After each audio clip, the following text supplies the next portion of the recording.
দেখেন এখান থেকে আমি ফ্রেশ সবজিগুলো কিনছি। আমার পাশে যে বাজারটা আছে এখানে ধনিয়া পাতা কিনছি, একদম ফ্রেশ পালং শাক। এই আমাদের ওখানে একটা নাম বলে যেন কি, সাতক্ষীরার ভাষায় আমি ভুলে গেছি। পেঁয়াজের পাতা একদম অনেক ফ্রেশ। মিষ্টি কুমড়া শাক কিনছি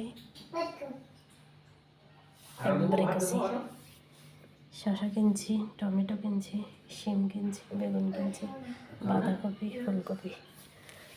আজকে বাজারগুলো সবই খুবই ভালো হয়েছে, একদম ফ্রেশ ফ্রেশ। সকালে গেলে ফ্রেশ জিনিসগুলো নিয়ে আসা যায়। আমাদের সাতক্ষীরার কোরাল মাছ আর ট্যাংরা মাছ খুবই আমাদের সাতক্ষীরার একটা ট্রেডিশনাল মাছ বা প্রিয়।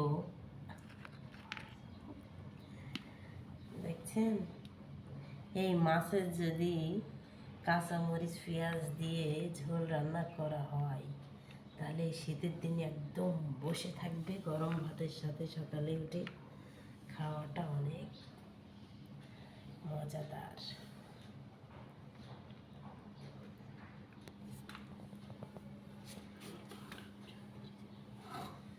এখন কয়েক প্রকারের ফল কিনছি, আনার, আপেল, আঙ্গুর, কমলা।